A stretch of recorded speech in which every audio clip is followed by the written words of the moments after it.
Thank you.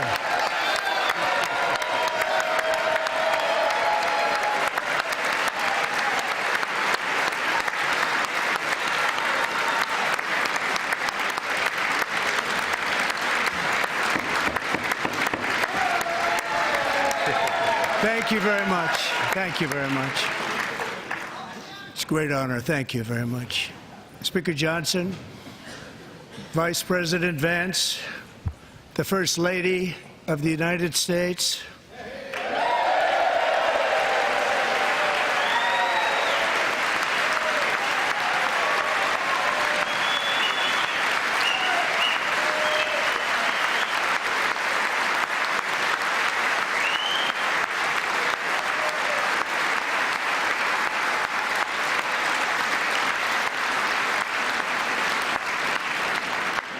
members of the United States Congress, thank you very much. And to my fellow citizens, America is back.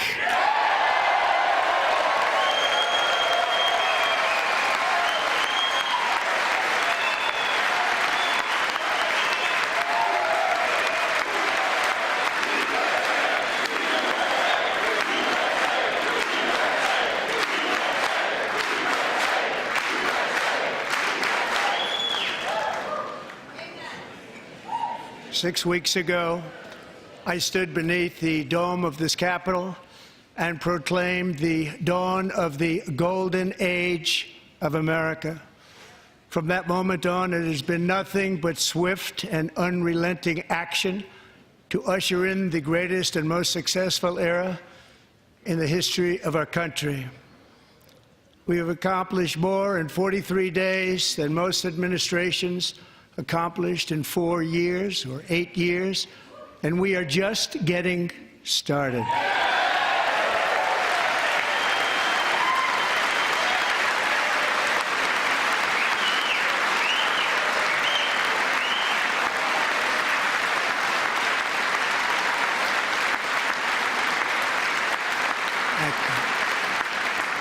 I return to this chamber tonight to report that America's momentum is back, our spirit is back, our pride is back, our confidence is back, and the American dream is surging bigger and better than ever before.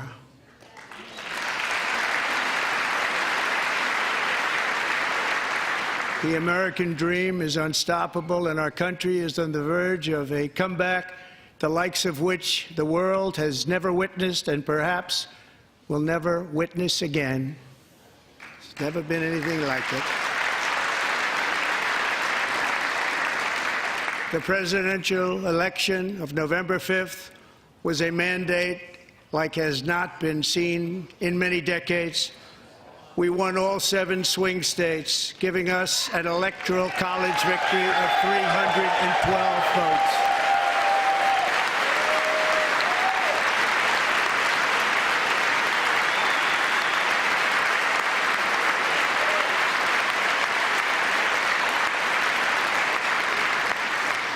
We won the popular vote by big numbers and won counties in our country.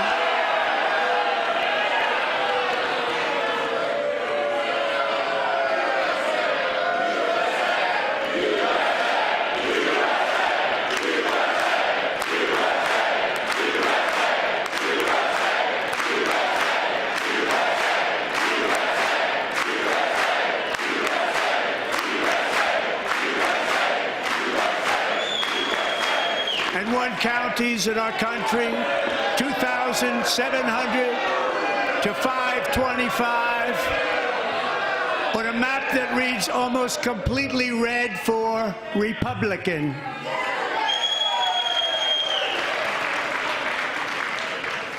Now, for the first time in modern history, more Americans believe that our country is headed in the right direction than the wrong direction. In fact, it's an astonishing record, 27-point swing, the most ever.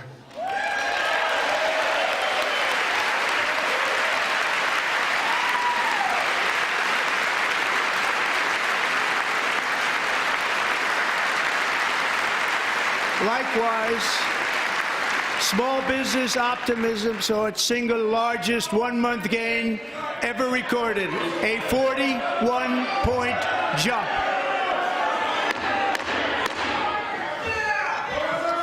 Members are directed to uphold and maintain decorum in the House and to cease any further disruptions. That's your warning.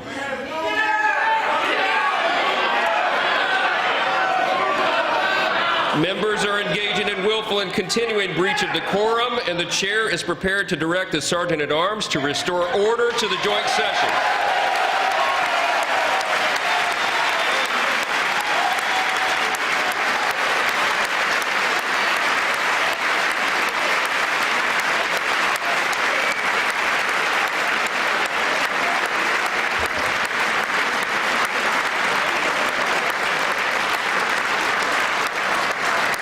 Mr. Green, take your seat.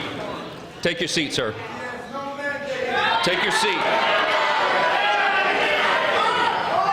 Finding that members continue to engage in willful and concerted disruption of proper decorum, the chair now directs the Sergeant-at-Arms to restore order.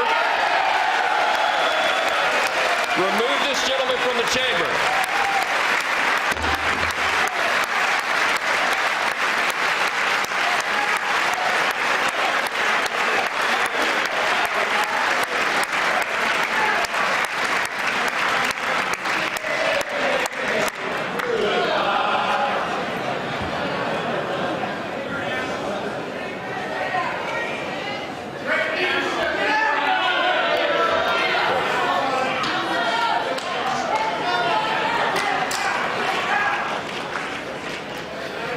Members are directed to uphold and maintain decorum in the House.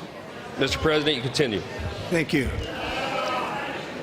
Over the past 6 weeks, I have signed nearly 100 executive orders and taken more than 400 executive actions, a record, to restore common sense, safety, optimism, and wealth all across our wonderful land. The people elected me to do the job, and I'm doing it.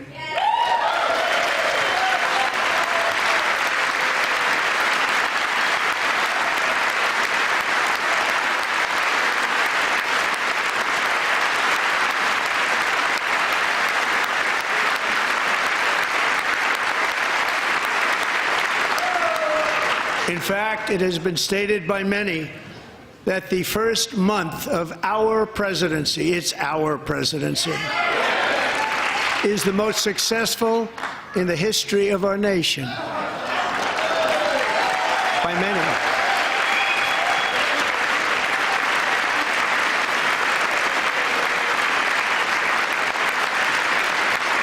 And what makes it even more impressive is that, do you know who number 2 is? George Washington. How about that? How about that? I don't know about that list, but we'll take it. Within hours of taking the oath of office, I declared a national emergency on our southern border, and I deployed the U.S. military and Border Patrol to repel the invasion of our country. And what a job they've done. As a result, illegal border crossings last month were by far the lowest ever recorded, ever.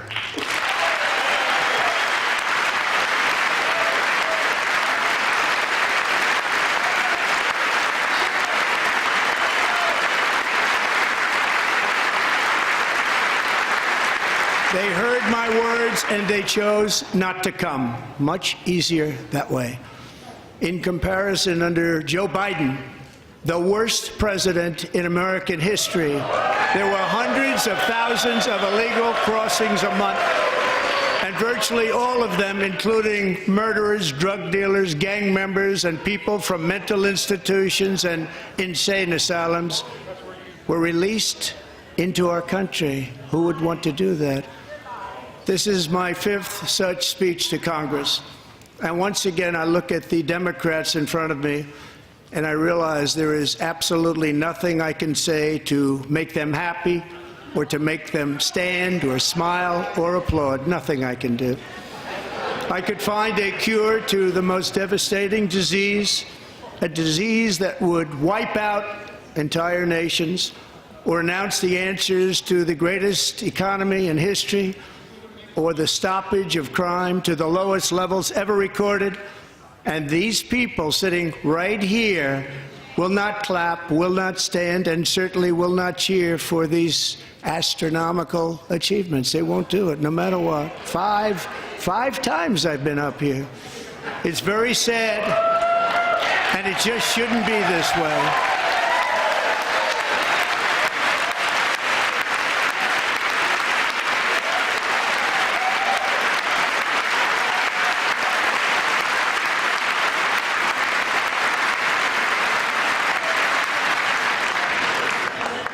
So Democrats sitting before me, for just this one night, why not join us in celebrating so many incredible wins for America? For the good of our nation, let's work together and let's truly make America great again.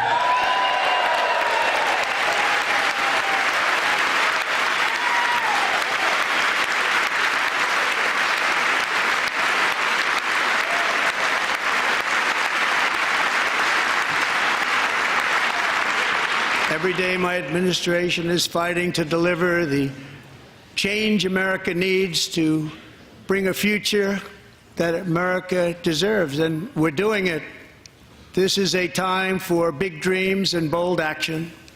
Upon taking office, I imposed an immediate freeze on all federal hiring, a freeze on all new federal regulations, and a freeze on all foreign aid.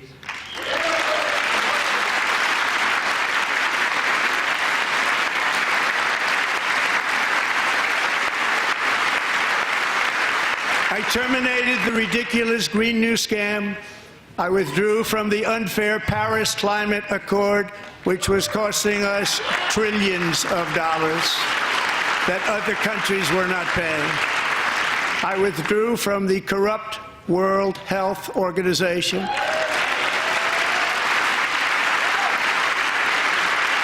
And I also withdrew from the anti-American UN Human Rights Council.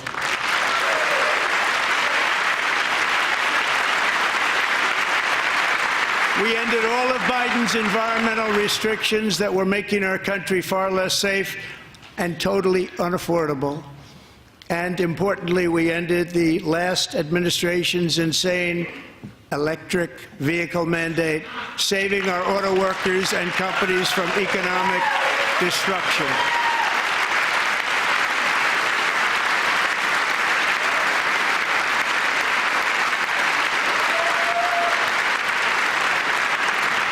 To unshackle our economy, I have directed that for every one new regulation, 10 old regulations must be eliminated, just like I did in my very successful first day.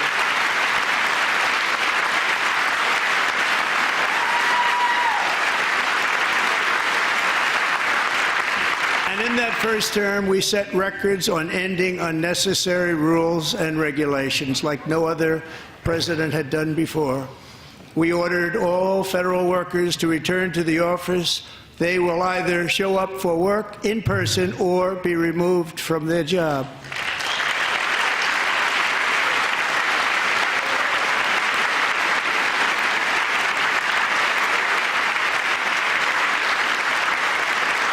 And we have ended weaponized government where, as an example, a sitting president is allowed to viciously prosecute his political opponent, like me.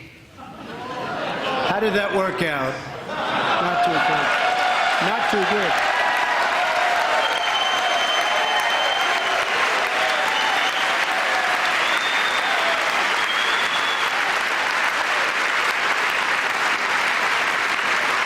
And I have stopped all government censorship and brought back free speech in America. It's back.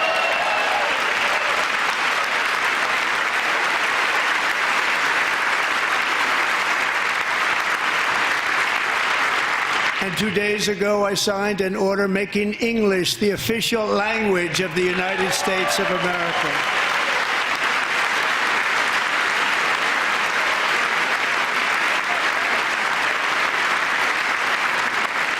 I renamed the Gulf of Mexico the Gulf of America.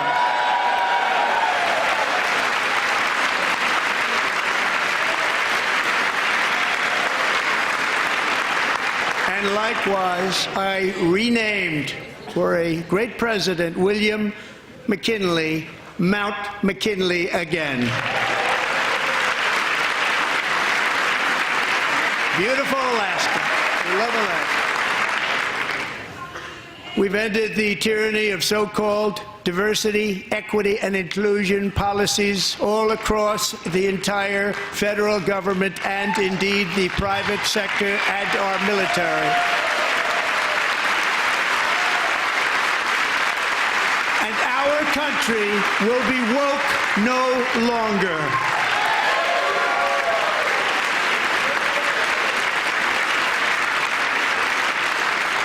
We believe that whether you are a doctor, an accountant, a lawyer, or an air traffic controller, you should be hired and promoted based on skill and competence, not race or gender. Very important.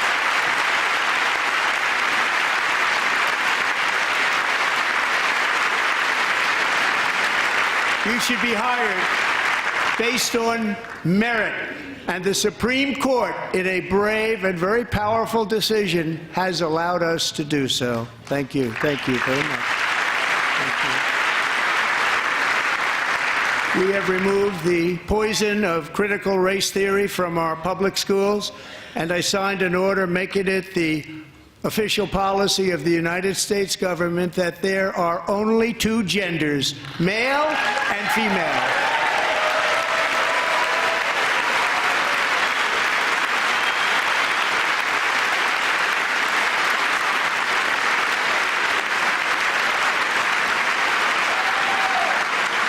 I also signed an executive order to ban men from playing in women's sports.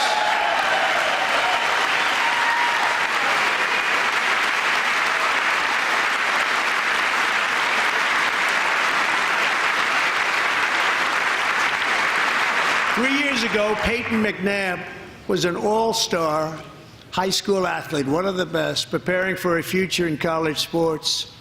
But when her girls' volleyball match was invaded by a male, he smashed the ball so hard in Peyton's face, causing traumatic brain injury, partially paralyzing her right side, and ending her athletic career. It was a shot like she's never seen before. She's never seen anything like it. Peyton is here tonight in the gallery, and Peyton, from now on, schools will kick the men off the girls' team, or they will lose all federal funding.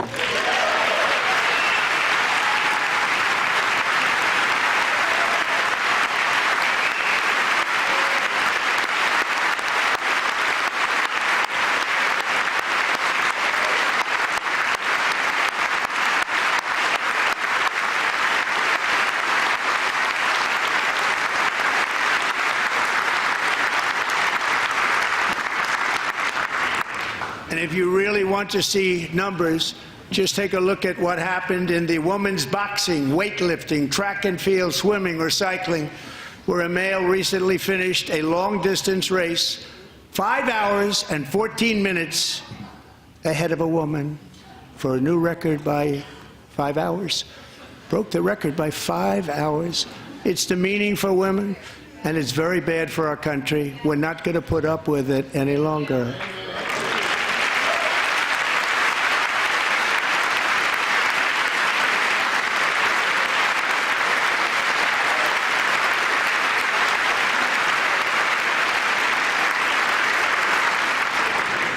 What I have just described is only a small fraction of the common sense revolution that is now, because of us, sweeping the entire world.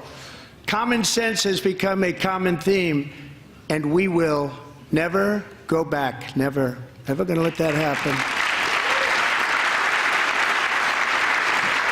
Among my very highest priorities is to rescue our economy and get dramatic and immediate relief to working families.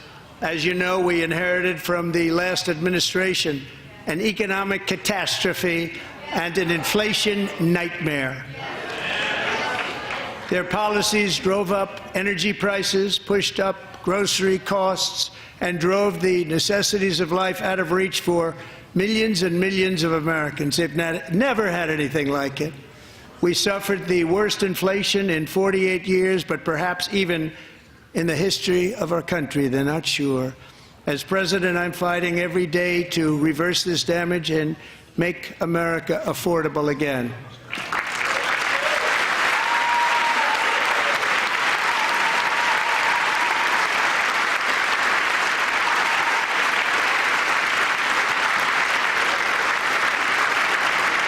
Joe Biden especially let the price of eggs get out of control. The egg price is out of control, and we're working hard to get it back down. Secretary, do a good job on that. You inherited a total mess from the previous administration. Do a good job.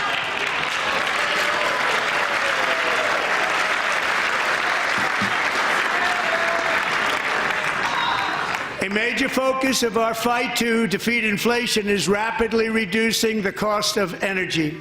The previous administration cut the number of new oil and gas leases by 95%, slowed pipeline construction to a halt, and closed more than 100 power plants. We are opening up many of those power plants right now.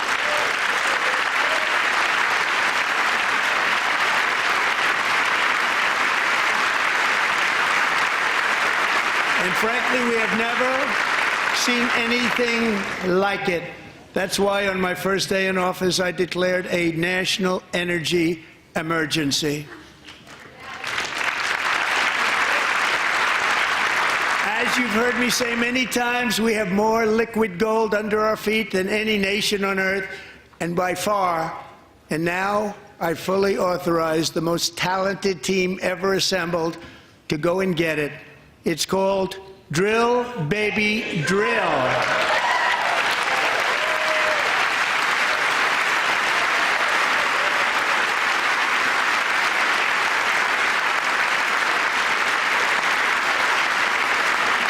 My administration is also working on a gigantic natural gas pipeline in Alaska, among the largest in the world, where Japan, South Korea, and other nations want to be our partner with investments of trillions of dollars each. There's never been anything like that one.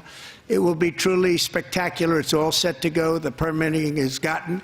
And later this week, I will also take historic action to dramatically expand production of critical minerals and rare earths here in the USA.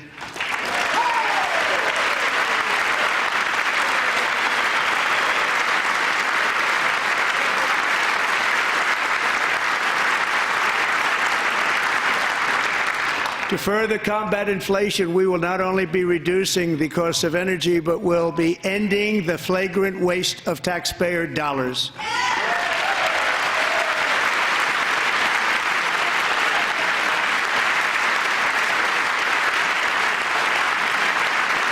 And to that end, I have created the brand new Department of Government Efficiency, DOGE. Perhaps you've heard of it. Perhaps.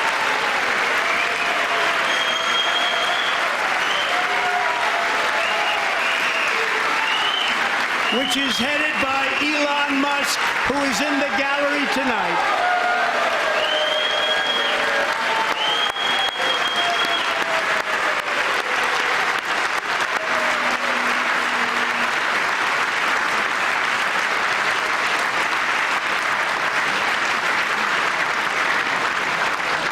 Thank you, Elon. He's working very hard. He didn't need this. He didn't need this. Thank you very much. We appreciate it. Everybody here, even this side, appreciates it, I believe. They just don't want to admit that. Just listen to some of the appalling waste we have already identified. $22 billion from HHS to provide free housing and cars for illegal aliens. $45 million for diversity, equity, and inclusion scholarships in Burma. $40 million to improve the social and economic inclusion of sedentary migrants. Nobody knows what that is. $8 million million to promote LGBTQI+ in the African nation of Lesotho, which nobody has ever heard of. $60 million for indigenous peoples and Afro-Colombian empowerment in Central America. $60 million. $8 million for making mice transgender. This is real. $32 million for a left-wing propaganda operation in Moldova. $10 million for male circumcision in Mozambique. $20 million for the Arab Sesame Street in the Middle East. It's a program. $20 million for a program. $1.9 billion to recently created Decarbonization of Homes Committee, headed up, and we know she's involved. Just at the last moment, the money was passed over by a woman named Stacey Abrams. Have you ever heard of her? A $3.5 million consulting contract for lavish fish monitoring. $1.5 million for voter confidence in Liberia. $14 million for social cohesion in Mali. $59 million for illegal alien hotel rooms in New York City. He's a real estate developer. He's done very well. $250,000 to increase vegan local climate action innovation in Zambia. $42 million for social and behavior change in Uganda. $14 million for improving public procurement in Serbia. $47 million for improving learning outcomes in Asia. Asia's doing very well with learning. You know what we're doing. Should use it ourselves. And $101 million for DEI contracts at the Department of Education, the most ever paid, nothing even like it. Under the Trump administration, all of these scams, and they're far worse, but I didn't think it was appropriate to talk about them. They're so bad. Many more have been found out and exposed and swiftly terminated by a group of very intelligent, mostly young people, headed up by Elon, and we appreciate it. We found hundreds of billions of dollars of fraud.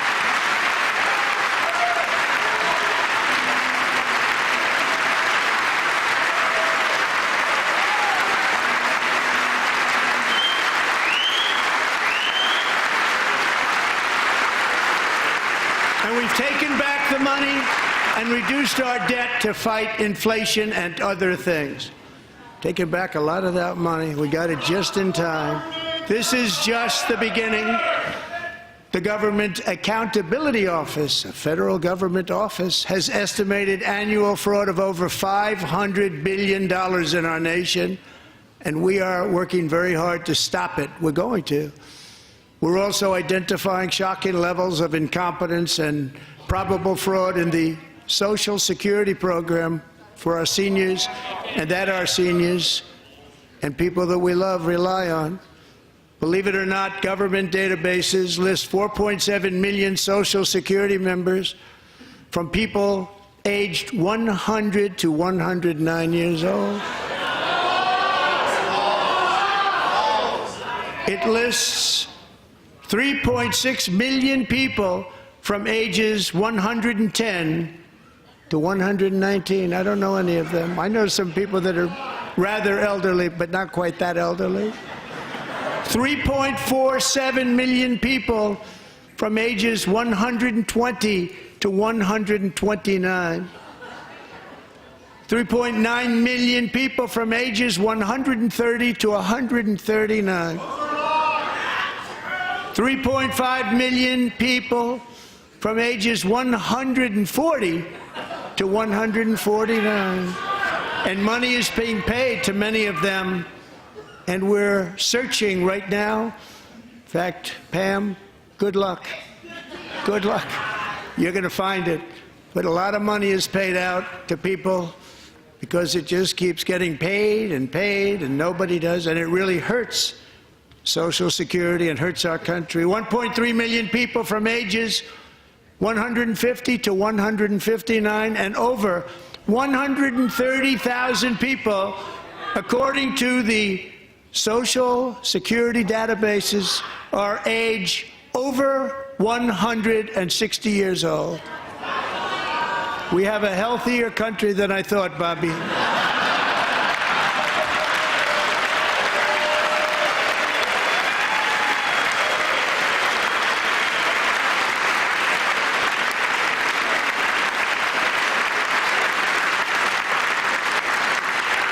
Including, to finish, 1,039 people between the ages of 220 and 229, one person between the age of 240 and 249, and one person is listed at 360 years of age. More than 100 years older than our country. But we're going to find out where that money's going, and it's not going to be pretty. By slashing all of the fraud, waste, and theft we can find, we will defeat inflation, bring down mortgage rates, lower car payments and grocery prices, protect our seniors, and put more money in the pockets of American families.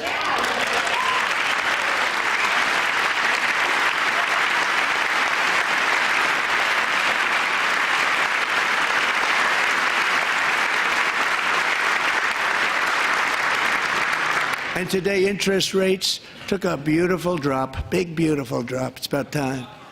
And in the near future, I want to do what has not been done in 24 years, balance the federal budget. We're going to balance it.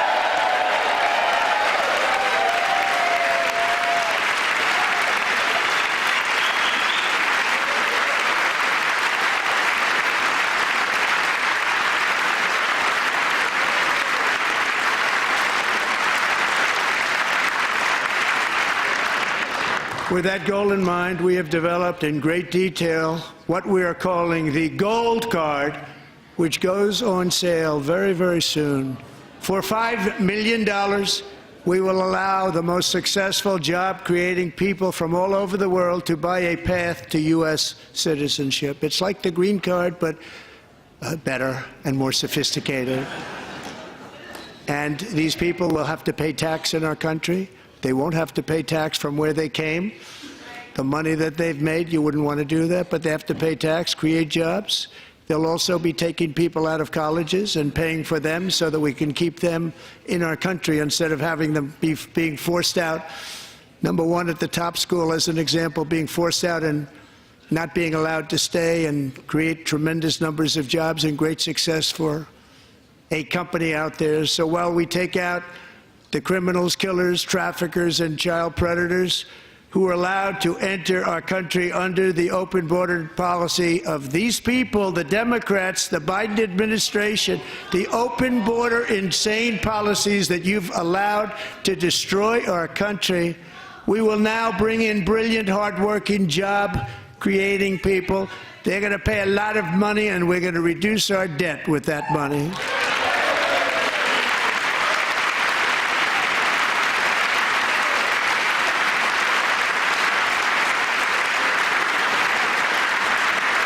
Americans have given us a mandate for bold and profound change.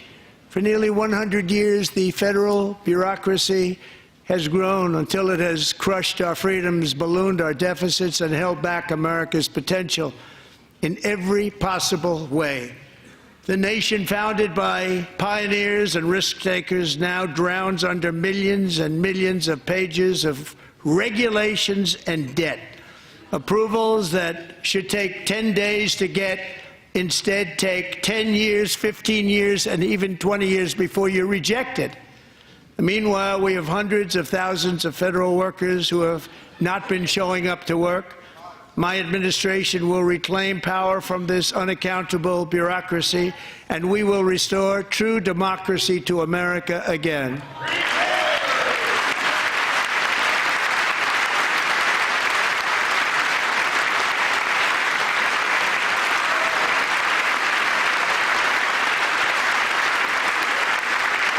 federal bureaucrat who resists this change will be removed from office immediately. Because we are draining the swamp. It's very simple. And the days of rule by unelected bureaucrats are over.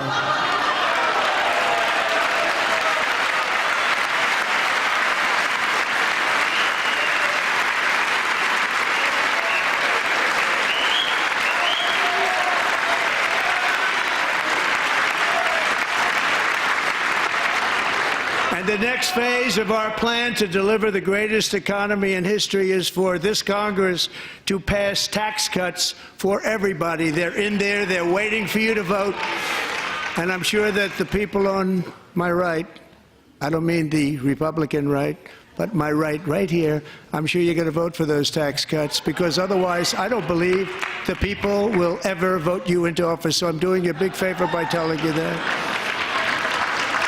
But I know this group is going to be voting for the tax.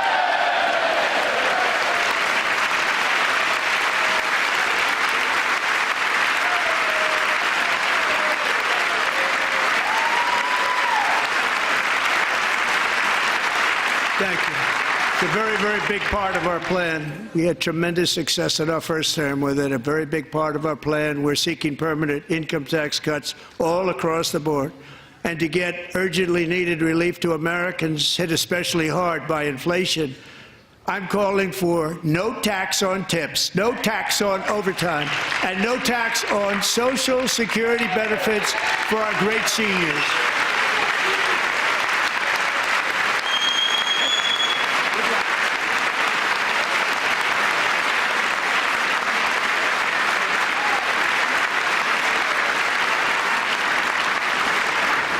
And I also want to make interest payments on car loans tax deductible, but only if the car is made in America.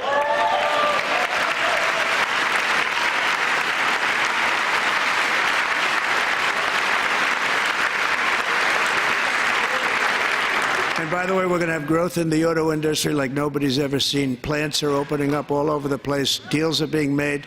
Never seen. That's a combination of the election win and tariffs. It's a beautiful word, isn't it? That, along with our other policies, will allow our auto industry to absolutely boom. It's going to boom. Spoke to the majors today, all three, the top people, and they're so excited. In fact, already numerous car companies have announced that they will be building massive automobile plants in America, with Honda just announcing a new plant in Indiana, one of the largest anywhere in the world.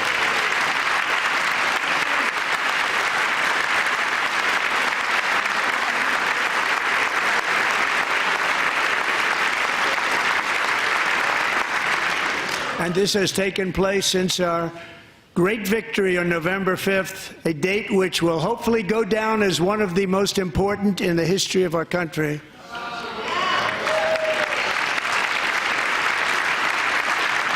In addition, as part of our tax cuts, we want to cut taxes on domestic production and all manufacturing.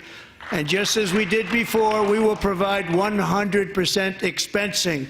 It will be retroactive to January 20th, 2025.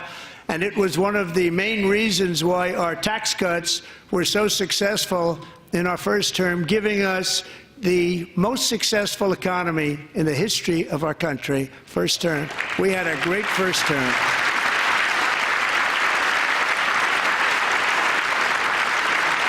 If you don't make your product in America, however, under the Trump administration, you will pay a tariff, and in some cases, a rather large one. Other countries have used tariffs against us for decades, and now it's our turn to start using them against those other countries. On average, the European Union, China, Brazil, India, Mexico, and Canada, have you heard of them? And countless other nations charge us tremendously higher tariffs than we charge them. It's very unfair. India charges us auto tariffs higher than 100%.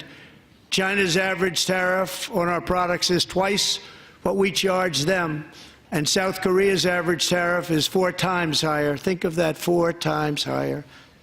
And we give so much help militarily and in so many other ways to South Korea, but that's what happens. This is happening by friend and foe. This system is not fair to the United States and never was, and so on April 2nd, I wanted to make it April 1st, but I didn't want to be accused of April Fool's Day. That's not, just one day was cost us a lot of money. But we're going to do it in April. I'm a very superstitious person. April 2nd, reciprocal tariffs kick in. And whatever they tariff us, other countries, we will tariff them. That's reciprocal, back and forth. Whatever they tax us, we will tax them. If they do non-monetary tariffs to keep us out of their market, then we will do non-monetary barriers to keep them out of our market. There's a lot of that, too. They don't even allow us in their market.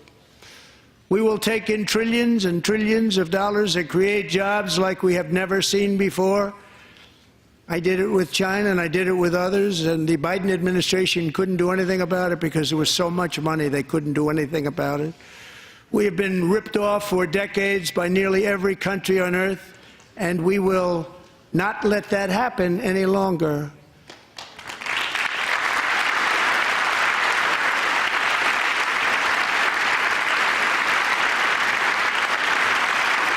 Much has been said over the last 3 months about Mexico and Canada, but we have very large deficits with both of them. But even more importantly, they've allowed fentanyl to come into our country at levels never seen before, killing hundreds of thousands of our citizens and many very young, beautiful people, destroying families. Nobody's ever seen anything like it. They are, in effect, receiving subsidies of hundreds of billions of dollars. We pay subsidies to Canada and to Mexico of hundreds of billions of dollars, and the United States will not be doing that any longer. We're not going to do it any longer.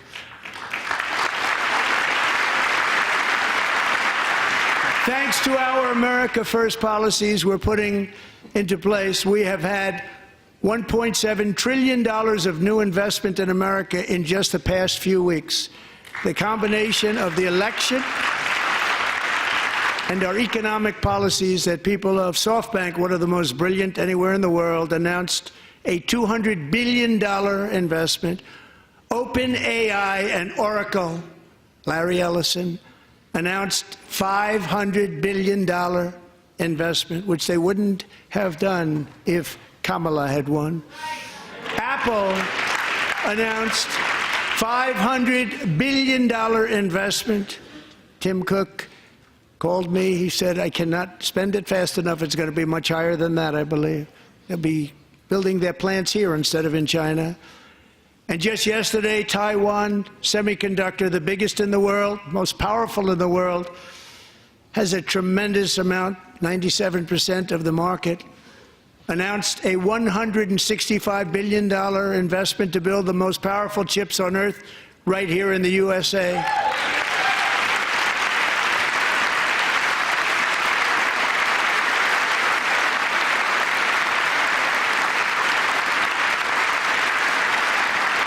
And we're not giving them any money. Your CHIPS Act is a horrible, horrible thing. We give hundreds of billions of dollars, and it doesn't mean a thing. They take our money and they don't spend it. All that meant to them, we're giving them no money. All that was important to them was they didn't want to pay the tariffs, so they came and they're building, and many other companies are coming. We don't have to give them money. We just want to protect our businesses and our people, and they will come because they won't have to pay tariffs if they build in America. So it's very amazing. You should get rid of the CHIP Act, and whatever's left over, Mr. Speaker, you should use it to reduce debt or any other reason you want to.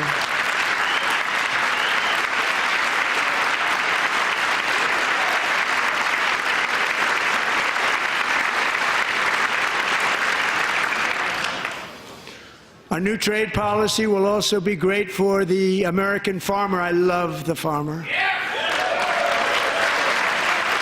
Who will now be selling into our home market, the USA, because nobody is going to be able to compete with you. because there's goods that come in from other countries and companies. They're really in a bad position in so many different ways. They're uninspected. They may be very dirty and disgusting, and they come in and they pour in, and they hurt our American farmers. The tariffs will go on agricultural product coming into America, and our farmers, starting on April 2nd, it may be a little bit of an adjustment period. We had that before when I made the deal with China, $50 billion of purchases, and I said, just bear with me, and they did. They did. Probably have to bear with me again, and this will be even better. That was great. The problem with it was that Biden didn't enforce it. He didn't enforce it. $50 billion of purchases, and we were doing great, but Biden did not enforce it, and it hurt our farmers. But our farmers are going to have a field day right now. So to our farmers, have a lot of fun. I love you too. I love you too. It's all going to happen.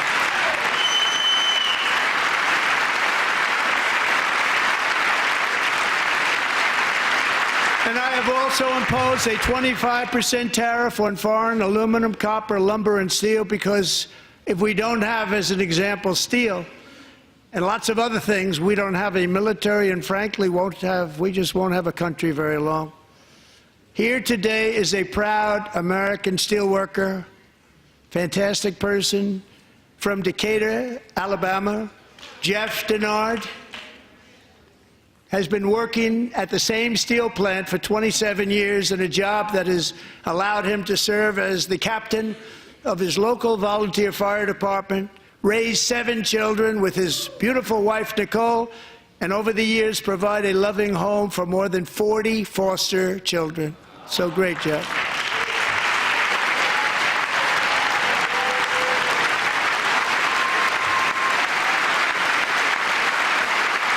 Thank you, Jeff.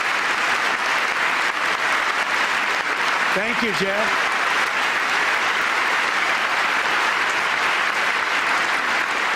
Stories like Jeff's remind us that tariffs are not just about protecting American jobs. They're about protecting the soul of our country. Tariffs are about making America rich again and making America great again, and it's happening, and it will happen rather quickly. There'll be a little disturbance, but we're okay with that. It won't be much. No, you're not. Oh. And look where Biden took us. Very low, the lowest we've ever been. Jeff, I want to thank you very much. And I also want to recognize another person who has devoted herself to foster care community. She works so hard on it. A very loving person, our magnificent First Lady of the United States.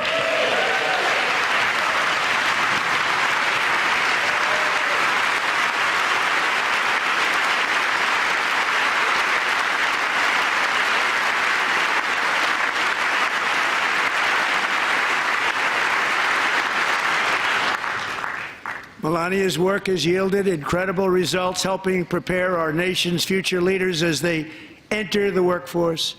Our First Lady is joined by 2 impressive young women, very impressive. Haley Ferguson, who benefited from the First Lady's Fostering the Future initiative and is poised to complete her education and become a teacher. And Elliston Berry, who became a victim of an illicit deepfake image produced by a peer. With Elliston's help, the Senate just passed the Take It Down Act, and this is so important. Thank you very much, John. John Thune, thank you. Stand up, John. Thank you, John.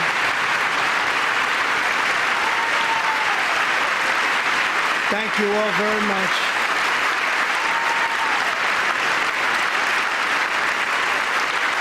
Thank you. And thank you to John Thune and the Senate. Great job. To criminalize the publication of such images online is a terrible, terrible thing. And once it passes the House, I look forward to signing that bill into law. Thank you. And I'm going to use that bill for myself, too, if you don't mind. Because nobody gets treated worse than I do online. Nobody. That's great. Thank you very much to the Senate. Thank you. But if we truly care about protecting Americans' children, no step is more crucial than securing America's borders. Over the past 4 years, 21 million people poured into the United States. Many of them were murderers, human traffickers, gang members, and other criminals from the streets of dangerous cities all throughout the world. Because of Joe Biden's insane and very dangerous open border policies, they are now strongly embedded in our country, but we are getting them out and getting them out fast.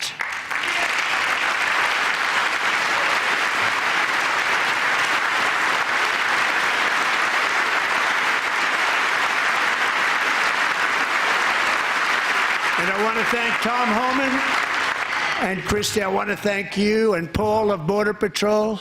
I want to thank you. What a job they've all done. Everybody, Border Patrol, ICE, law enforcement in general is incredible. We have to take care of our law enforcement. Have to.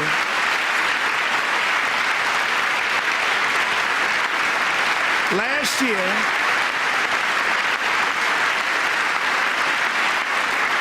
a brilliant 22-year-old nursing student named Laken Riley, the best in her class, admired by everybody, went out for a jog on the campus of the University of Georgia. That morning, Laken was viciously attacked, assaulted, beaten, brutalized, and horrifically murdered. Laken was stolen from us by a savage illegal alien gang member who was arrested while trespassing across Biden's open southern border and then set loose into the United States under the heartless policies of that failed administration. It was indeed a failed administration. He had then been arrested and released in a Democrat-run sanctuary city, a disaster, before ending the life of this beautiful young angel. With us this evening are Laken's beloved mother, Allison, and her sister, Lauren.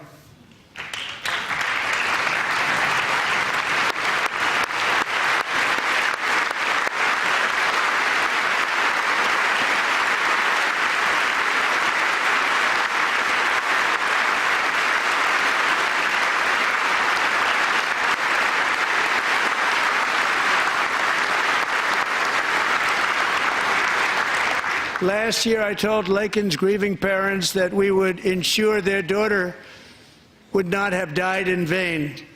That's why the very first bill I signed into law as your 47th president mandates the detention of all dangerous criminal aliens who threaten public safety. It's a very strong, powerful act.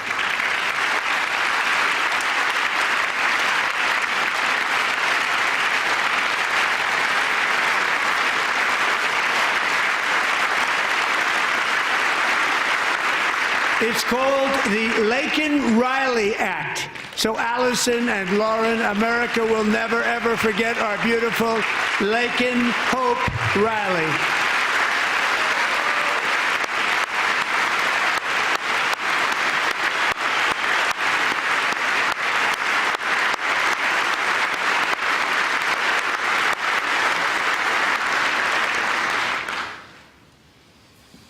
Thank you very much.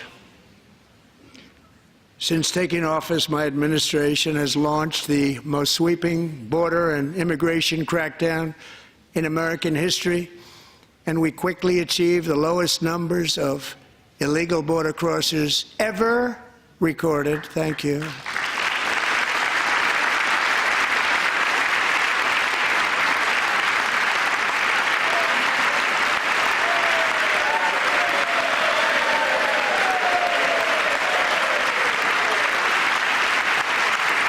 The media and our friends in the Democrat Party kept saying we needed new legislation, we must have legislation to secure the border. But it turned out that all we really needed was a new president.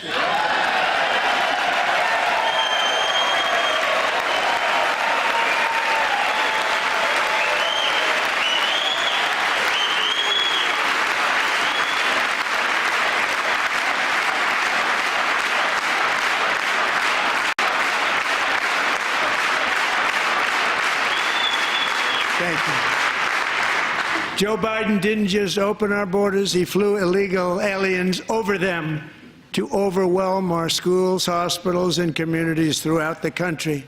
Entire towns like Aurora, Colorado, and Springfield, Ohio, buckled under the weight of the migrant occupation and corruption like nobody's ever seen before. Beautiful towns destroyed. Now, just as I promised in my inaugural address, we are achieving the great liberation of America.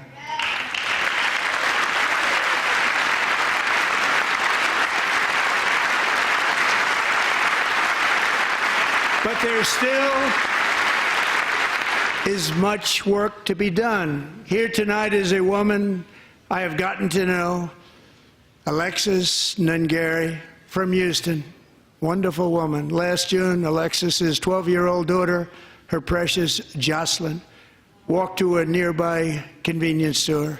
She was kidnapped, tied up, assaulted for 2 hours under a bridge, and horrifically murdered. Arrested and charged with this heinous crime are 2 illegal alien monsters from Venezuela, released into America by the last administration through their ridiculous open border. The death of this beautiful 12-year-old girl and the agony of her mother and family touched our entire nation greatly. Alexis, I promised that we would always remember your daughter, your magnificent daughter, and earlier tonight I signed an order keeping my word to you. One thing I have learned about Jocelyn is that she loved animals so much. She loved nature. Across Galveston Bay, from where Jocelyn lived in Houston, you will find a magnificent national wildlife refuge, a pristine, peaceful, 34,000-acre sanctuary for all of God's creatures on the edge of the Gulf of America. Alexis, moments ago, I formally renamed that refuge in loving memory of your beautiful daughter, Jocelyn. So, Mr. Vice President, if you would, may I have the order?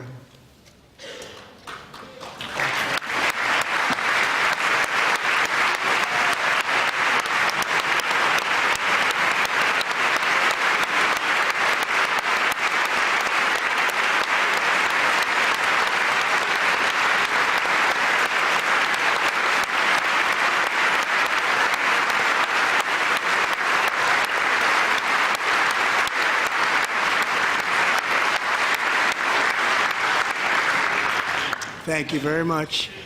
All 3 savages charged with Jocelyn and Lakin's murders were members of the Venezuelan prison gang, the toughest gang, they say, in the world, known as Tren de Aragua. 2 weeks ago, I officially designated this gang, along with MS-13 and the bloodthirsty Mexican drug cartels, as foreign terrorist organizations.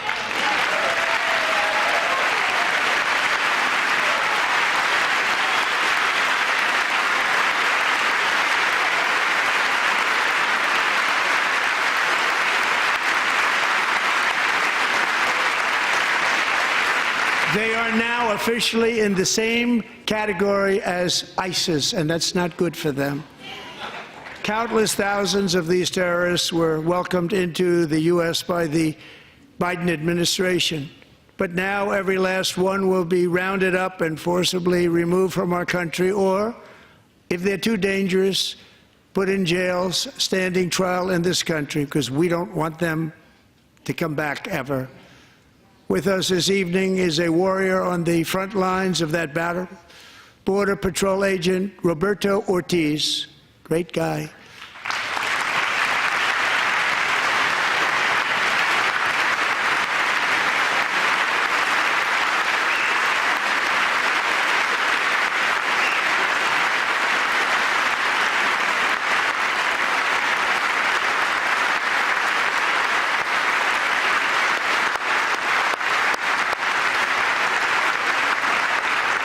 In January, Roberto and another agent were patrolling by the Rio Grande near an area known as Cartel Island. Doesn't sound too nice to me.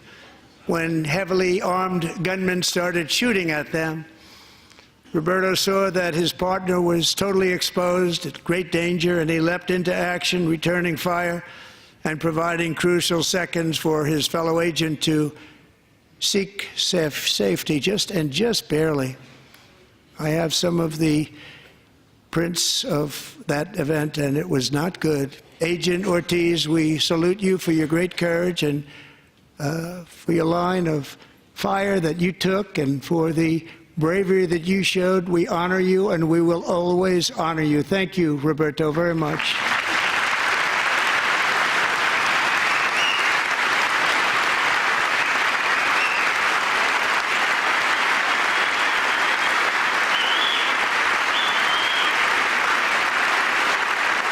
Thank you, Roberto. And I actually got to know him on my many calls to the border. He's a great gentleman.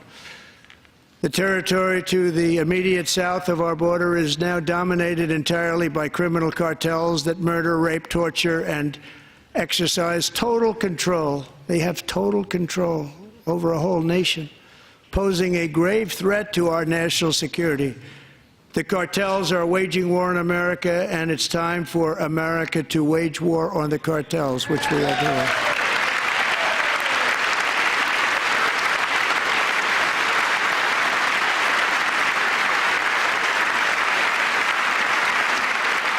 Five nights ago, Mexican authorities, because of our tariff policies being imposed on them, think of this, handed over to us 29 of the biggest cartel leaders in their country. That has never happened before. They want to make us happy. First time ever. But we need Mexico and Canada to do much more than they've done, and they have to stop the fentanyl and drugs pouring into the USA. They're going to stop it. I have sent Congress a detailed funding request laying out exactly how we will eliminate these threats to protect our homeland and complete the largest deportation operation in American history, larger even than current record holder, President Dwight D. Eisenhower, a moderate man, but someone who believed very strongly in borders. Americans expect Congress to send me this funding without delay so I can sign it into law. So, Mr. Speaker, John Thune, both of you, I hope you're going to be able to do that, Mr. Speaker. Thank you. Mr. Leader, thank you. Thank you very much. And let's get it to me. I'll sign it so fast, you won't even believe it.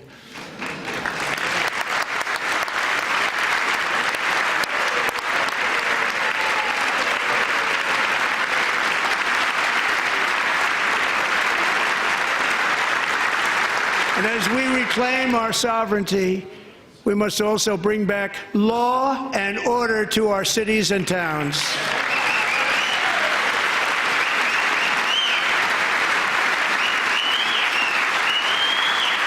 In recent years, our justice system has been turned upside down by radical left lunatics. Many jurisdictions virtually ceased enforcing the law against dangerous repeat offenders while weaponizing law enforcement against political opponents like me. My administration has acted swiftly and decisively to restore fair, equal, and impartial justice under the constitutional rule of law, starting at the FBI and the DOJ. Pam, good luck. Cash, wherever you may be, good luck. Good luck. Pam Bondi. Good luck. So important. Going to do a great job. Cash, thank you. Thank you, Cash.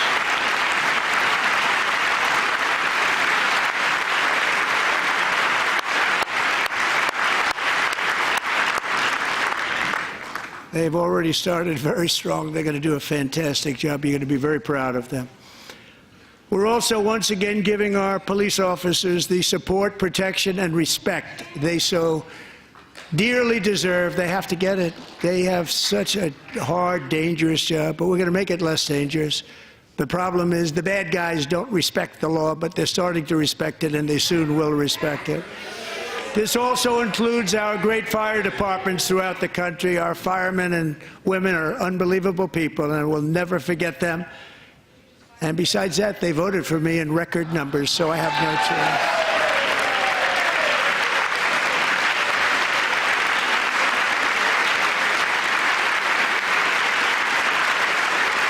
1 year ago this month, 31-year-old New York police officer Jonathan Diller, unbelievably wonderful person and a great officer, was gunned down at a traffic stop on Long Island. I went to his funeral. The vicious criminal charged with his murder had 21 prior arrests, and they were rough arrests, too. He was a real bad one. The thug in the seat next to him had 14 prior arrests and went by the name of Killer. He was Killer. He killed other people, they say, a lot of them. I attended Officer Diller's service, and when I met his wife and one-year-old son, Ryan, it was very inspirational, actually. His widow's name is Stephanie, and she is here tonight. Stephanie, thank you very much, Stephanie. Thank you very much.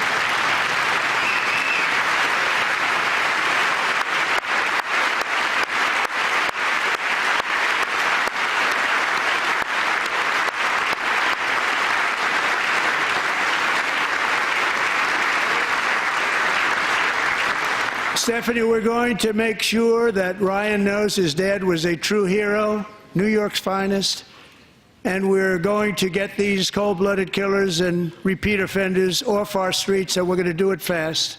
Got to stop it.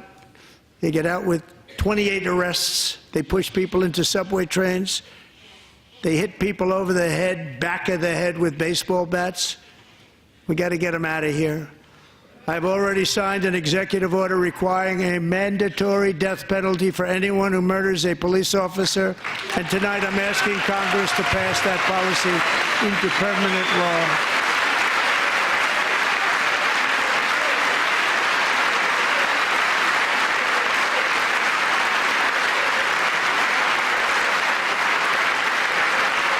I'm also asking for a new crime bill getting tough on repeat offenders while enhancing protections for America's police officers so they can do their jobs without fear of their lives being totally destroyed. They don't want to be killed.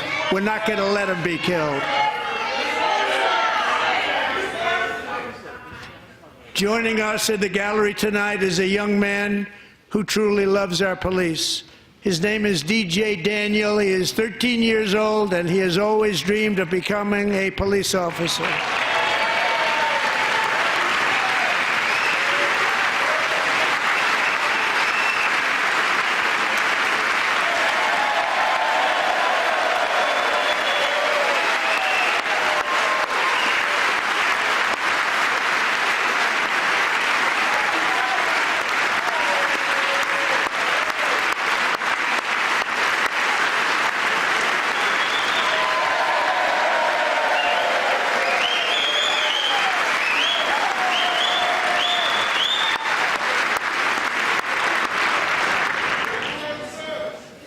But in 2018, DJ was diagnosed with brain cancer. The doctors gave him 5 months at most to live. That was more than 6 years ago.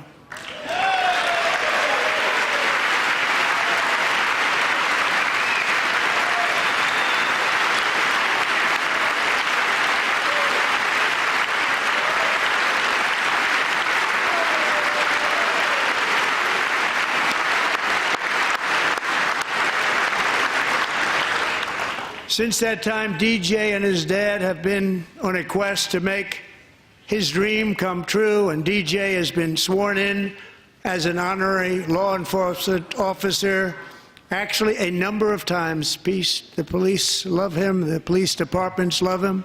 And tonight, DJ, we're going to do you the biggest honor of them all. I am asking our new Secret Service Director, Sean Curran, to officially make you an agent of the United States Secret Service.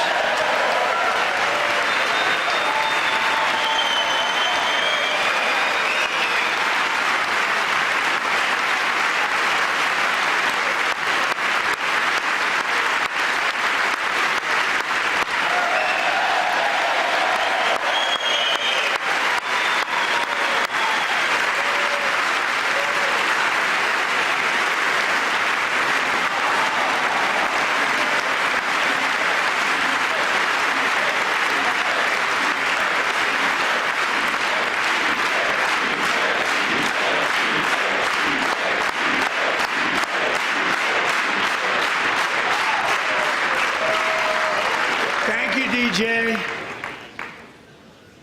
DJ's doctors believe his cancer likely came from a chemical he was exposed to when he was younger. Since 1975, rates of child cancer have increased by more than 40%. Reversing this trend is one of the top priorities for our new presidential commission to make America healthy again, chaired by our new Secretary of Health and Human Services, Robert F. Kennedy, Jr.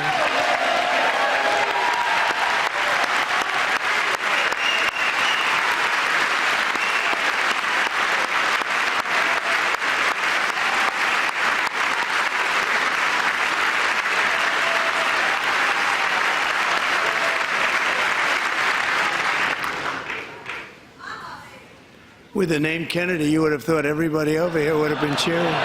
How quickly they forget. Our goal is to get toxins out of our environment, poisons out of our food supply, and keep our children healthy and strong. As an example, not long ago, and you can't even believe these numbers, 1 in 10,000 children had autism, 1 in 10,000. And now it's 1 in 36. There's something wrong. 1 in 36. Think of that. So we're going to find out what it is, and there's nobody better than Bobby and all of the people that are working with you. You have the best to figure out what is going on. Okay, Bobby? Good luck. It's a very important job. Thank you.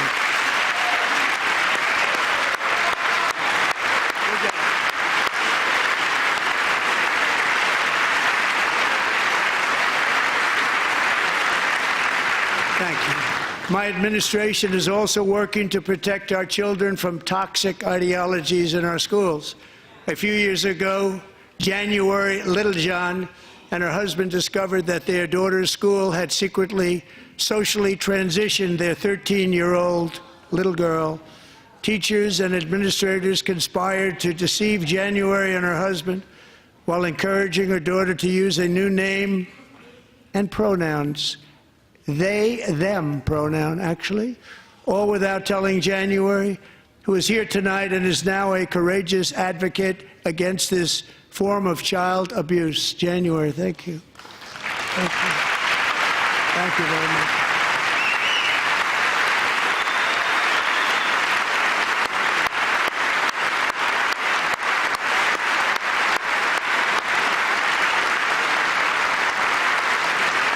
Thank you. Stories like this are why, shortly after taking office, I signed an executive order banning public schools from indoctrinating our children with transgender ideology.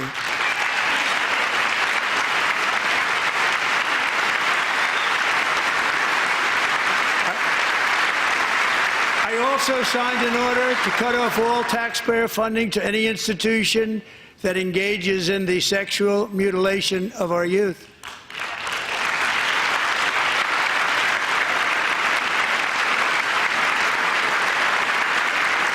And now I want Congress to pass a bill permanently banning and criminalizing sex changes on children and forever ending the lie that any child is trapped in the wrong body.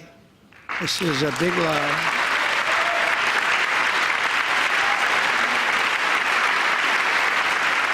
And our message to every child in America is that you are perfect exactly the way God made you.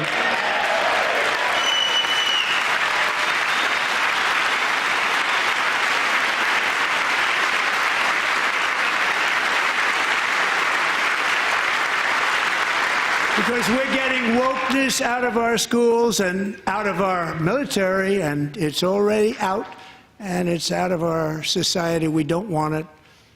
Wokeness is trouble. Wokeness is bad. It's gone. It's gone. And we feel so much better for it, don't we? Don't we feel better? Our service members won't be activists and ideologues. They will be fighters and warriors. They will fight for our country. And Pete, congratulations. Secretary of Defense, congratulations.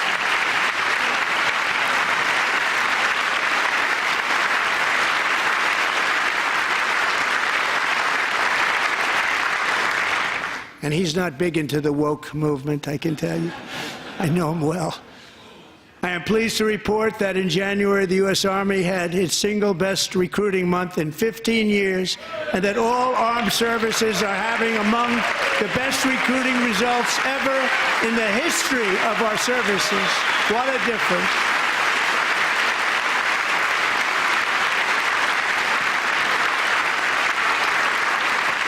And you know, it was just a few months ago where the results were exactly the opposite. We couldn't recruit anywhere. We couldn't recruit. Now we're having the best results just about that we've ever had. What a tremendous turnaround. It's really a beautiful thing to see. People love our country again. It's very simple. They love our country, and they love being in our military again. So it's a great thing, and thank you very much. Great job.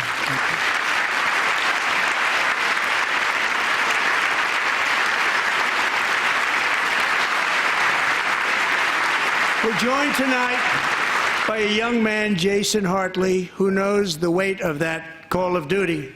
Jason's father, grandfather, and great-grandfather all wore the uniform. Jason tragically lost his dad, who was also a Los Angeles County Sheriff's deputy when he was just a boy, and now he wants to carry on the family legacy of service. Jason is a senior in high school, a six-letter varsity athlete, a really good athlete, they say, a brilliant student with a 4.46, that's good, GPA. And his greatest dream is to attend the U.S. Military Academy at West Point.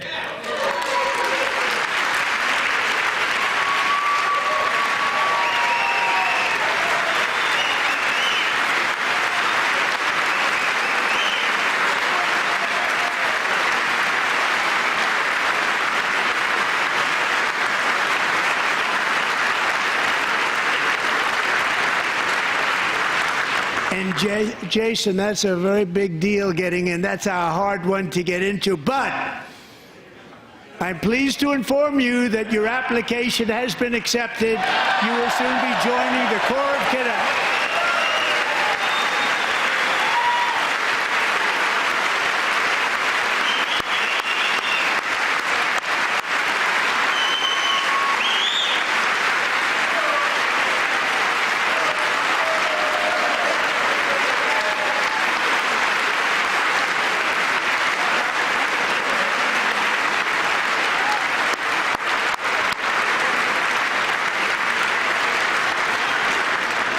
Thank you. Jason, you're going to be on the long gray line, Jason.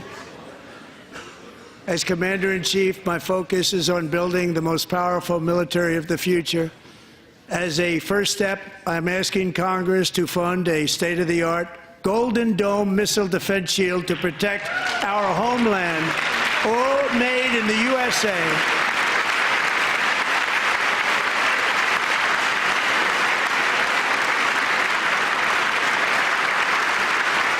And Ronald Reagan wanted to do it long ago, but the technology just wasn't there, not even close. But now we have the technology. It's incredible, actually. And other places they have it. Israel has it. Other places have it. And the United States should have it too, right, Tim, right? They should have it too. So I want to thank you. But it's a very, very important. This is a very dangerous world. We should have it. We want to be protected, and we're going to protect our citizens like never before. To boost our defense industrial base, we are also going to resurrect the American shipbuilding industry, including commercial shipbuilding and military shipbuilding.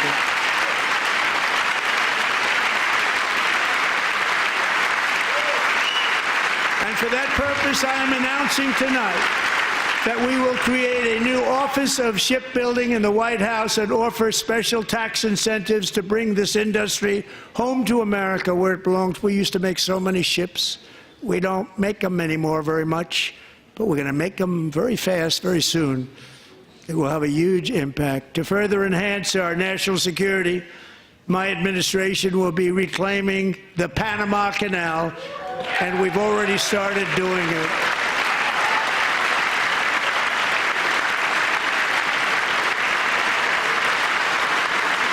Just today, a large American company announced they are buying both ports around the Panama Canal and lots of other things having to do with the Panama Canal and a couple of other canals.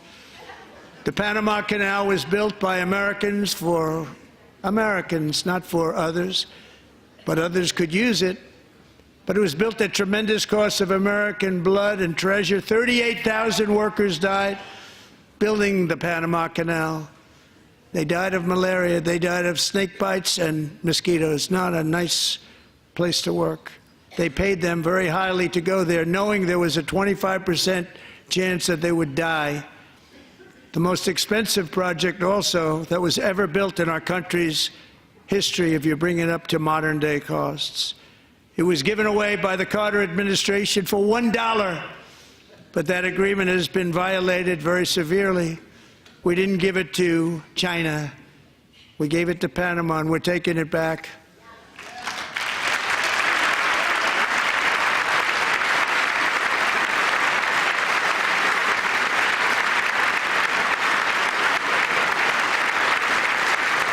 And we have Marco Rubio in charge. Good luck, Marco. Now, we know who to blame if anything goes wrong.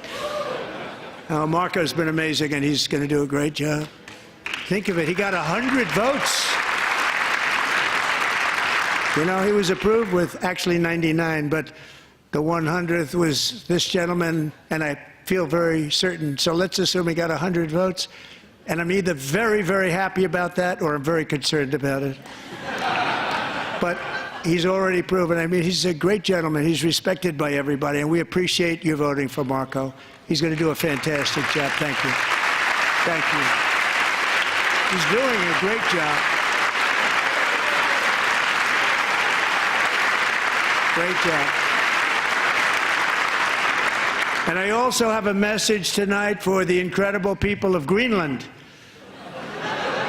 We strongly support your right to determine your own future. And if you choose, we welcome you into the United States of America. We need Greenland for national security and even international security, and we're working with everybody involved to try and get it. But we need it really for international world security, and I think we're going to get it. One way or the other, we're going to get it. We will keep you safe. We will make you rich, and together we will take Greenland to heights like you have never thought possible before. It's a very small population, but very, very large piece of land and very, very important for military security. America is once again standing strong against the forces of radical Islamic terrorism.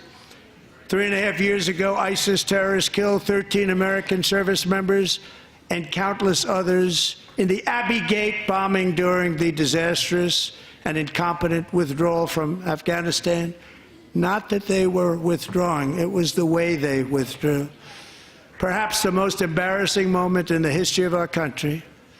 Tonight I am pleased to announce that we have just apprehended the top terrorist responsible for that atrocity, and he is right now on his way here to face the swift sword of American justice.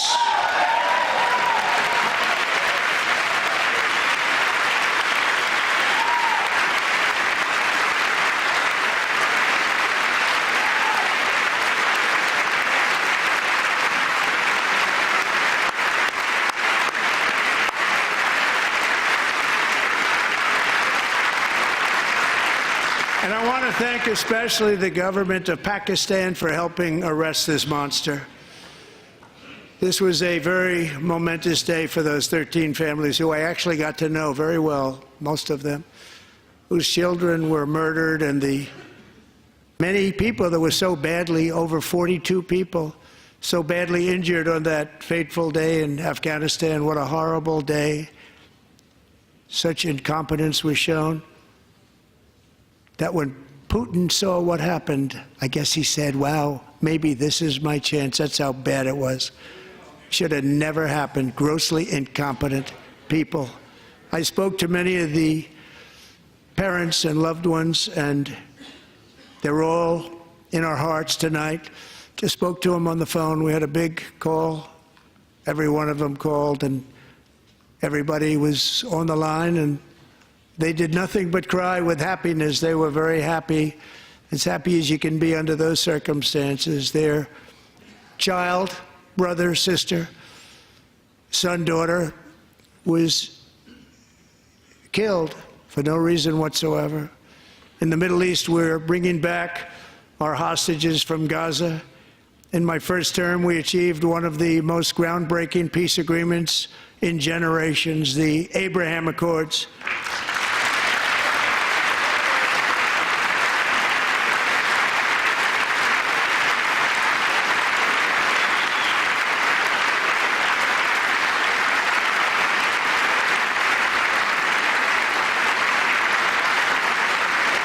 And now we're going to build on that foundation to create a more peaceful and prosperous future for the entire region. A lot of things are happening in the Middle East. People have been talking about that so much lately with everything going on with Ukraine and Russia. But a lot of things are happening in the Middle East. It's a rough neighborhood, actually. I'm also working tirelessly to end the savage conflict in Ukraine. Millions of Ukrainians and Russians have been needlessly killed or wounded in this horrific and brutal conflict with no end in sight. The United States has sent hundreds of billions of dollars to support Ukraine's defense with no security, with no anything.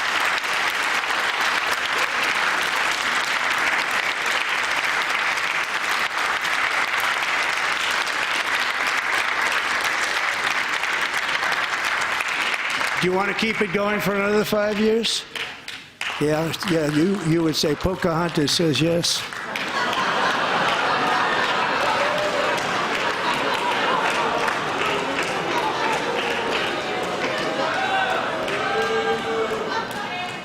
$2,000 people are being killed every single week. More than that. They're Russian young people. They're Ukrainian young people. They're not Americans. But I want it to stop. Meanwhile, Europe has sadly spent more money buying Russian oil and gas than they have spent on defending Ukraine, by far. Think of that. They've spent more buying Russian oil and gas than they have defending. And we've spent perhaps $350 billion, like taking candy from a baby. That's what happened. And they've spent $100 billion. What a difference that is. And we have an ocean separating us, and they don't. But we're getting along very well with them, and lots of good things are happening. Biden has authorized more money in this fight than Europe has spent, by billions and billions of dollars. It's hard to believe that they wouldn't have stopped it and said at some point, come on, let's equalize. You got to be equal to us. But that didn't happen. Earlier today, I received an important letter from President Zelensky of Ukraine. The letter reads, Ukraine is ready to come to the negotiating table as soon as possible to bring lasting peace closer. Nobody wants peace more than the Ukrainians, he said. My team and I stand ready to work under President Trump's strong leadership to get a peace that lasts. We do really value how much America has done to help Ukraine maintain its sovereignty and independence. Regarding the agreement on minerals and security, Ukraine is ready to sign it at any time that is convenient for you. I appreciate that he sent this letter, just got it a little while ago. Simultaneously, we've had serious discussions with Russia and have received strong signals that they are ready for peace. Wouldn't that be beautiful? Wouldn't that be beautiful?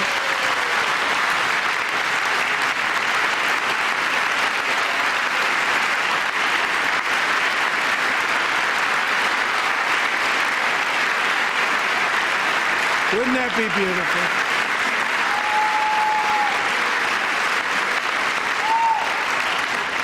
It's time to stop this madness. It's time to halt the killing. It's time to end this senseless war. If you want to end wars, you have to talk to both sides. Nearly 4 years ago, amid rising tensions, a history teacher named Mark Fogel was detained in Russia and sentenced to 14 years in a penal colony. Rough stuff. The previous administration barely lifted a finger to help him. They knew he was innocent, but they had no idea where to begin.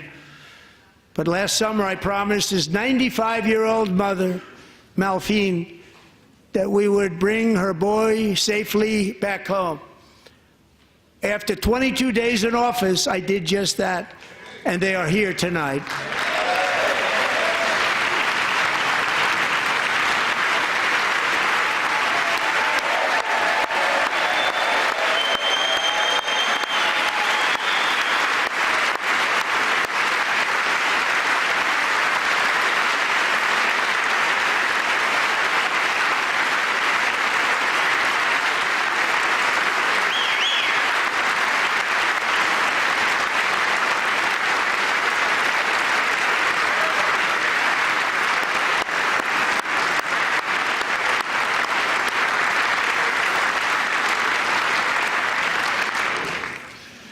To Mark and his great mom, we are delighted to have you safe and sound and with us. As fate would have it, Mark Fogel was born in a small rural town in Butler, Pennsylvania. Have you heard of it? Where his mother has lived for the past 78 years. I just happened to go there last July 13th for a rally. That was not pleasant. And that is where I met his beautiful mom right before I walked onto that stage. And I told her I would not forget what she said about her son. And I never did I? Never forgot. Less than 10 minutes later, at that same rally, gunfire rang out, and a sick and deranged assassin unloaded 8 bullets from his sniper's perch into a crowd of many thousands of people. My life was saved by a fraction of an inch, but some were not so lucky. Corey Comparator was a firefighter, a veteran, a Christian, a husband, a devoted father, and above all, a protector. When the sound of gunshots pierced the air, it was a horrible sound. Corey knew instantly what it was and what to do. He threw himself on top of his wife and daughters and shielded them from the bullets with his own body. Corey was hit really hard. You know the story from there. He sacrificed his life to save theirs. 2 others, very fine people, were also seriously hit. But thankfully, with the help of 2 great country doctors, we thought they were gone and they were saved. So those doctors had great talent. We're joined by Corey's wife, Helen, who was his high school sweetheart, and their 2 beloved daughters, Allison and Kaylee. Thank you.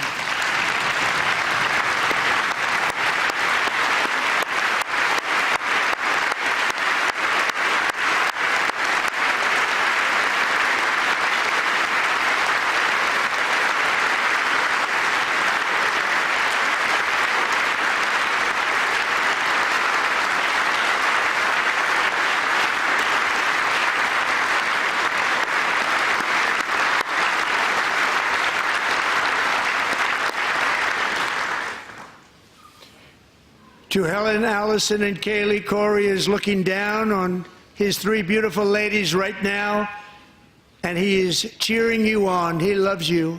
He is cheering you on.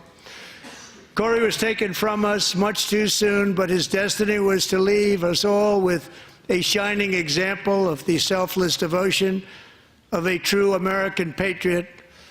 It was love like Corey's that built our country, and it's love like Corey's that is going to make our country more majestic than ever before. I believe that my life was saved that day in Butler for a very good reason. I was saved by God to make America great again. I believe that. Thank you.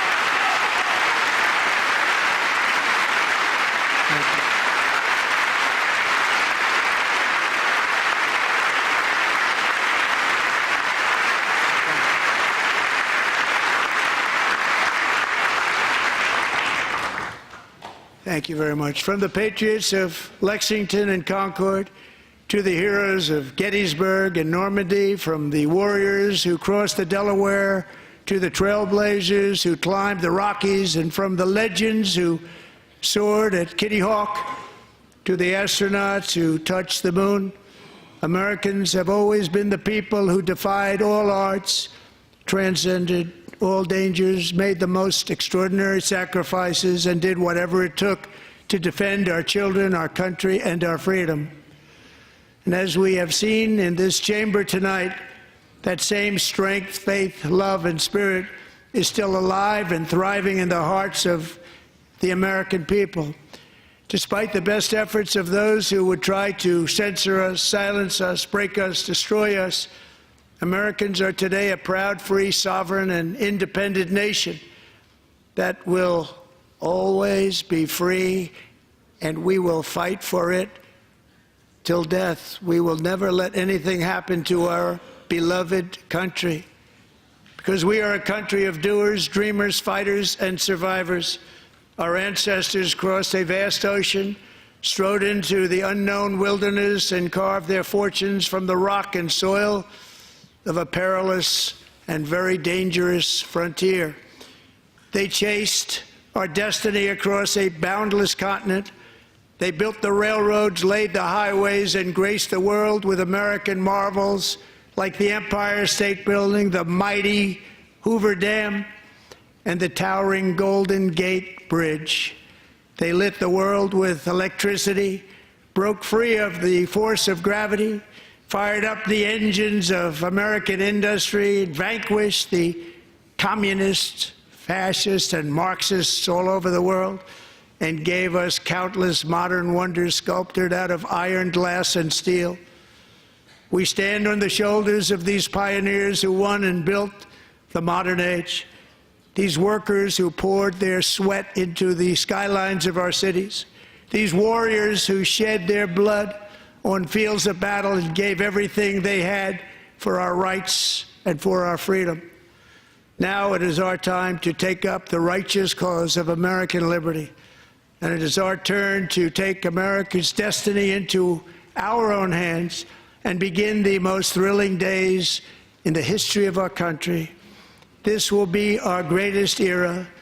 With God's help, over the next 4 years, we are going to lead this nation even higher, and we are going to forge the freest, most advanced, most dynamic, and most dominant civilization ever to exist on the face of this earth. We are going to create the highest quality of life, build the safest and wealthiest and healthiest and most vital communities anywhere in the world. We are going to conquer the vast frontiers of science, and we are going to lead humanity into space and plant the American flag on the planet Mars and even far beyond.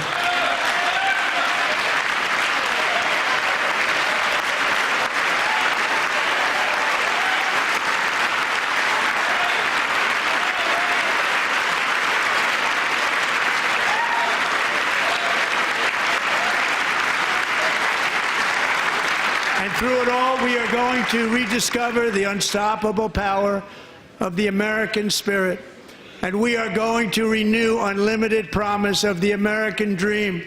Every single day we will stand up and we will fight, fight, fight for the country our citizens believe in and for the country our people deserve.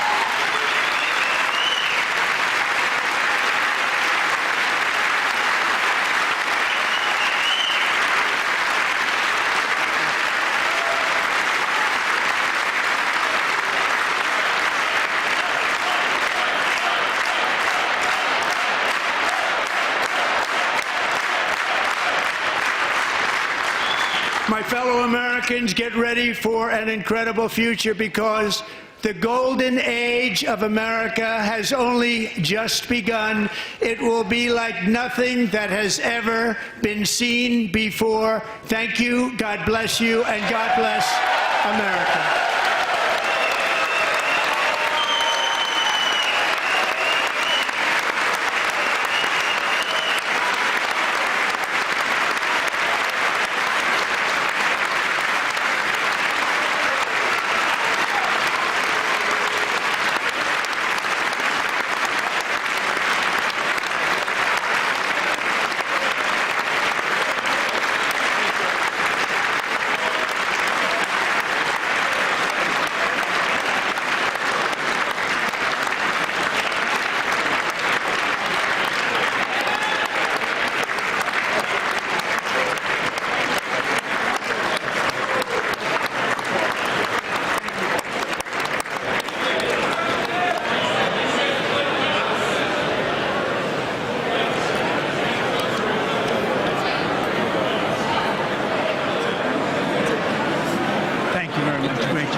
Appreciate it.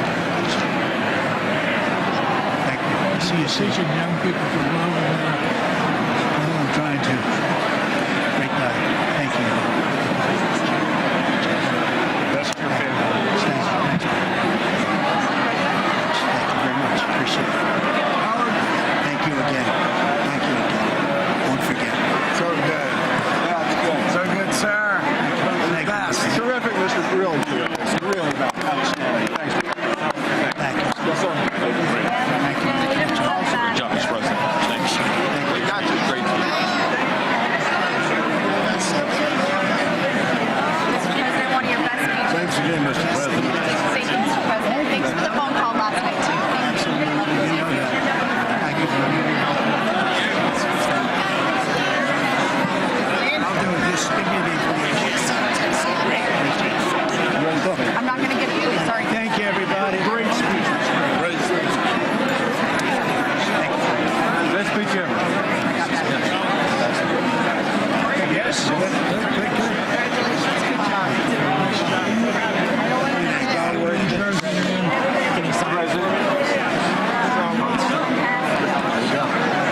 President Roger Williams, thanks for the call. I love Roger Williams. Thank you.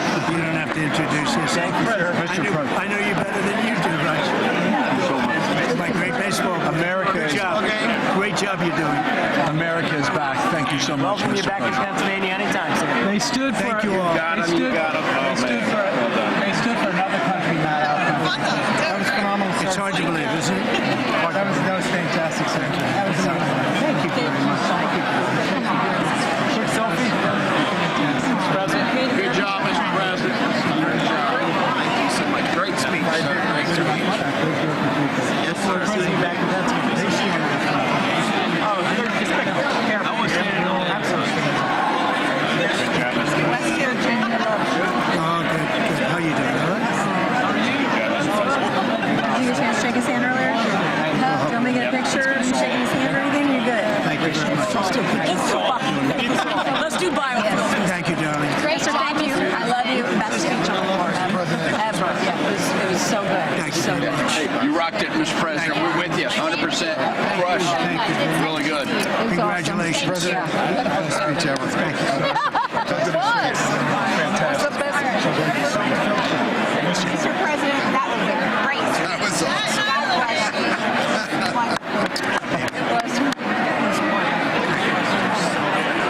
Thank you. Great job.